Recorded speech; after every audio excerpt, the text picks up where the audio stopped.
بسم الله والصلاه والسلام على رسول الله. مساء الفل. النهارده ان شاء الله معانا تويوتا كورولا 2015. بسم الله ما شاء الله. صاحب السياره اختار مننا فرش احمر واسود، الخيط اللون احمر مع تصميم من تصميماتنا من مكنه الكمبيوتر. طبعا انت ليك حريه الاختيار سواء الفرش لون واحد او لونين، نفس الكلام لون الخيط، نفس الكلام التصميم او الديزاين سواء بالمكنه الكمبيوتر ايا كان ايه الشكل بفضل الله نعمله لك. حتى لو معاك شكل مخصوص عندنا قدره ان احنا نصمم لك كل اللي انت عايزه. مالكش في الخياطه الكمبيوتر الكتير وعايز الفرش ساده زي الاصلي برضه نعمله لك. اختار اللي انت عايزه. احنا عندنا التقسيم ده كله من غير ما نبوظ ولا نقطع في الاصلي، وبفضل الله عندنا استعداد نفك الفرش ده واوريك الاصل سليم ولا لا قبل ما تمشي من عندنا وقبل ما تستلم في العربيه، لان هنبيع لك شغل مش كلام.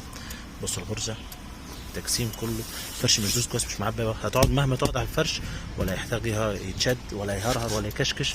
مخدع الكونسول عملناه، وعملنا كمان مخادع الابواب، وعملنا كمان دواسه الارضيه، ومعاها طبعا دواسه الشنطه. ما شاء الله جنب جنب وباب باب كانك قدام العربيه عشان تستلم الشغل. يلا بينا. مش محتاج اقول لك انك لو لقيت اي ملحوظه قول على طول. بص الخيط اللي في الدوران، بص الخيط، التقسيم برضو، الكرسي اللي ورا زي الكرسي اللي قدام بالظبط. فتحه الحزام هلف لك برضو الناحيه الثانيه، ظهر الكرسي بتفصيلته بجيوبه بكل حاجه. مفتاح الباب على وضعه، مفيش فروقات مفيش فواصل، كل حاجه بترجع على وضعها.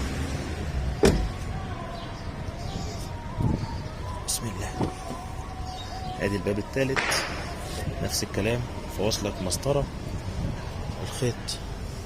الخيط اللي في الدوران باكد لك على الخيط اللي في الدوران، لان ممكن الخيط في الدوران يتعوج، الجلد يعمل كشكشه. بفضل الله مفيش عندنا الكلام ده، وكمان بعرفك وبفهمك عشان لو مفيش نصيب تيجي عندنا وعملت في اي حته يبقى انت عارف بتستلم الفرش ازاي وتبص على ايه وتشوف ايه. ما شاء الله. تويوتا كرولا فرش احمر واسود، تصميم بالمكنه الكمبيوتر، كراسي، مخدع كونسول، مخادع ابواب، دواسه ارضيه.